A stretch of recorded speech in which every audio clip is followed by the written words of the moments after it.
Emmanuel Macron sent déjà ses intérêts menacés et ordonne à Ouattara d'arrêter toute rébellion. Écoute ces révélations. Monsieur Emmanuel Macron, chef de l'État français, vient de menacer son homologue ivoirien, Monsieur Alassane Dramane Ouattara. Ceux-là qui l'ont demandé d'aller à la course présidentielle, ceux-là qui l'ont demandé de déposer sa candidature, sont désormais ceux-là qui viennent à nouveau menacer Monsieur Alassane Dramane Ouattara.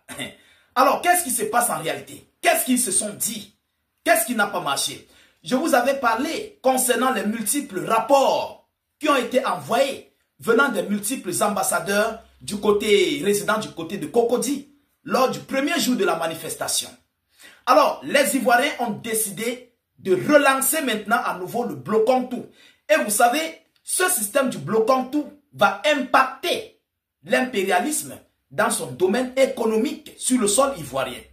Vous savez, l'impérialisme n'est pas en Afrique pour nos beaux yeux. Non, détrompons-nous. Ils sont là pour leurs propres intérêts. Et dès lors que leurs intérêts sont touchés, automatiquement, ils retournent leur veste contre toi. Alors, c'est ce qui se passe à l'heure actuelle du côté de la Côte d'Ivoire entre Ouattara et M. Emmanuel Macron. Selon l'information qui m'a été parvenue, selon mes sources très proches du gouvernement en place, mesdames, mesdemoiselles et messieurs, M. Macron a menacé Dramane Ouattara concernant ce que ces hommes sont en train de poser sur le terrain contre les manifestants sans armes. Oui, mais ce qui se passe à nouveau sur le système bloquant tout, vous-même pouvez constater en image, les Ivoiriens sont remontés dans certaines localités. Certes, c'est vrai, ça n'a pas encore touché tout le territoire ivoirien. Dans certaines localités, les Ivoiriens ne font que continuer à amplifier leurs manifestations. Et cela crée un impact majeur sur le régime de Ouattara et ses alliés européens. Et vous savez, lorsqu'on parle de la France en Côte d'Ivoire, la France a plus d'entreprises que tous les États sur le sol ivoirien. La France. Et si la manifestation s'aggrave, imaginez-vous un seul instant, on met le feu peut-être sur les stations Total, les boutiques françaises telles que peut-être Carrefour et tout ce qui s'ensuit. Ce sont des milliards que l'Élysée va perdre sur le sol ivoirien. Selon l'annonce qui a été faite, Monsieur Macron dit quoi? Qu'est-ce qu'il dit concrètement? Alors avant d'entrer dans cette déclaration, nous avons plusieurs routes qui ont été barrées. Plusieurs voies routières qui ont été barrées telles que la route Issia Grand Zatri qui a été barrée. Nous avons plusieurs d'autres routes. J'en ai fait déjà d'autres vidéoconférences là-dessus. Et non seulement ça, les soldats même au sein de leur caserne commencent à être remontés. Oui, les soldats ivoiriens sont très remontés. Je vous ai fait part de l'annonce qu'un colonel m'a tenu informé. Un colonel des forces armées de Dramane. Il m'a dit que même eux, ils ne supportent pas ce qui se passe. Ils sont remontés. Donc au sein même des forces armées ivoiriennes, ça ne donne pas. Ça ne donne pas. Vous comprenez? Alors avant de continuer dans cette vidéoconférence, je vous prie de mettre le geste qui motive. Partagez la vidéoconférence au maximum. Mettez beaucoup de likes pour sécuriser notre vidéoconférence, pour permettre de contre-attaquer tout signalement. Mettez beaucoup de likes et suffisamment de cœur. Je vous en prie, n'hésitez pas. Nous sommes en guerre de communication. C'est une guerre de communication dont nous faisons face. Partagez au maximum cette vidéoconférence. Alors, qu'est-ce qu'ils se sont dit? Selon l'annonce, selon ce qui s'est passé, le chef de l'État français Emmanuel Macron a appelé son homologue ivoirien concernant la situation sur le territoire ivoirien pour ces élections présidentielles de le 25 novembre 2025. Selon eux, ils se sont concertés sur un bon nombre de choses, telles que des manifestations, etc. Donc, ce qui veut dire quoi? À l'heure actuelle, la France commence à ressentir ce qui se passe sur le sol ivoirien. Et vous savez, lorsqu'il y a une crise, que les gens se remontent, se révoltent lors d'une crise, ça va impacter plusieurs structures. Plusieurs. Et vous savez qu'une seule journée perdue pour l'impérialiste sur nos États vaut des millions de dollars. Je dis des millions de dollars. Donc cela veut dire quoi? S'ils continuent à manifester et ça prend de l'ampleur, même les entreprises françaises risqueront d'être attaquées. Est-ce que vous comprenez? Les entreprises françaises risqueront d'être touchées par rapport à ces manifestations. C'est pourquoi M. Emmanuel Macron a appelé Alassane Dramane Ouattara à demander à ses hommes de mettre au plus vite terme à cette manifestation. Soit on ne touche plus à aucun citoyen ivoirien, leur laisser manifester pacifiquement. Vous comprenez? Et par rapport à cette posture, M. Alassane Dramane Ouattara avait promis à la France de déloger les présidents en place au Burkina Faso, au Mali et au Niger. C'est où Macron l'a fait confiance. C'est où on l'avait fait confiance. Mais ils se rendent compte que aujourd'hui, ils sont en train de vouloir tout gâter. Eux-mêmes, c'est qu'ils ont planifié. Ah oui, c'est qu'eux-mêmes, ils ont planifié. Ils sont en train de vouloir tout gâter ça. Selon l'annonce, mesdames, mesdemoiselles et messieurs, qu'est-ce qu'on nous dit?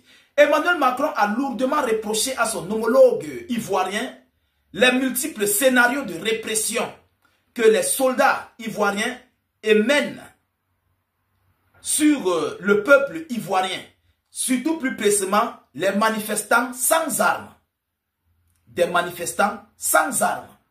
Donc, on comprend déjà à quel niveau la France est en train de comprendre la gravité de cette situation, de ces manifestations.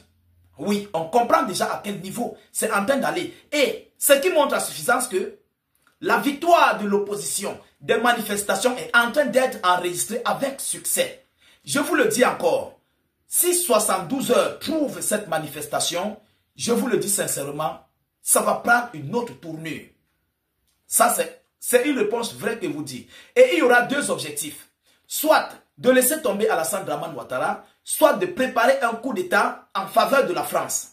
D'organiser un coup d'État en faveur de la France, qui aura toujours le même système dans la continuité. Je ne sais pas si vous comprenez. Si Ouattara ne met pas terme à ce qui se passe sur le sol ivoirien, il risque d'avoir soit un coup d'État, soit un abandon. Lorsqu'il parle d'un coup d'État, bien sûr, ce n'est pas un coup d'État comme les autres, c'est un coup d'État planifié. Soit un abandon de Alassane Dramane Ouattara. Et la France ne peut pas abandonner Ouattara. Parce qu'elle a des biens, elle a des entreprises, elle gagne tellement sur le sol ivoirien. Et le sol ivoirien est l'axe central pour mieux coordonner ses travaux contre le Mali et le Burkina Faso. Vous comprenez? Donc il faut coûte que coûte mettre une autre personne là qui va travailler comme Ouattara le fait. Ou à défaut, appeler Ouattara à négocier avec l'opposition. Quelque chose qui ne serait pas facile à émettre sur le terrain. Parce que l'opposition n'a pas besoin de Ouattara pour un 4e mandat. Ils n'ont pas besoin de lui. Donc, soit il va aller chercher à négocier avec les partis d'opposition, soit il y aura un coup d'État en faveur de la France, bien organisé, pas comme les autres, soit il serait lâché pour éviter à ce que les biens de la France, les entreprises françaises, puissent être touchés au sein de la Côte d'Ivoire. Voilà comment l'impérialisme fonctionne. Peu importe le temps que ça mettra, l'Occident global, l'impérialisme n'acceptera jamais, à cause de toi un individu, de perdre des milliards sur le sol ivoirien. Jamais au grand jamais dans ce monde. L'impérialisme ne va jamais accepter ça. Vous comprenez? Voilà la situation actuelle, mesdames, mesdemoiselles et messieurs. Entre-temps, le blocus tout continue d'évoluer. C'est en train de prendre des tournures. Il y a même une maman qui a reçu une balle réelle. J'ai fait la capture d'écran tellement les images étaient nauséabondes que je ne pouvais pas les publier. Une balle réelle d'un Kalachnikov. Non seulement des gaz lacrymogènes, ça on ne peut pas compter. Ça c'est normal lors des manifestations. On doit disperser la foule. Mais la balle réelle sur des manifestants sans armes, c'est gravissime. C'est hautement gravissime. Alors, chers dames, chers messieurs, nous continuons de suivre cette actualité le plus près que possible. Nous ne manquerons pas de vous tenir informés par rapport à cette situation très chaude et brûlante. Partagez la vidéoconférence au maximum. Mettez-la partout à travers le monde. Alors, c'était la fin de cette vidéo sur notre canal. Laisse, je t'explique tout. On se retrouve pour les prochaines éditions. Alors, si tu es nouveau, n'hésite surtout pas de t'abonner, liker, partager et surtout, laisse ton avis en commentaire. Comme je vous ai dit, Emmanuel Macron sent déjà ses intérêts menacés et il dit déjà à Ouattara d'arrêter tous ces menaces de rébellion contre les Ivoiriens, puisque à son tour, il regarde et il voit que ces business n'avancent plus correctement. Pourquoi ça n'avance plus correctement? Justement parce que les Ivoiriens ont décidé de saccager, ont décidé de bloquer tout. Et comme ils ont décidé de bloquer tout maintenant, les activités, les exportations, ça ne marche plus. Voilà pourquoi Emmanuel Macron est sorti et il a dit que tout ceci doit s'arrêter. Et vous savez très bien que quand la France se mêle déjà de quelque chose, qu'un président ne peut résister comme ce genre de président de Ouattara. En tout cas, on se quitte et on se capte pour les prochaines éditions.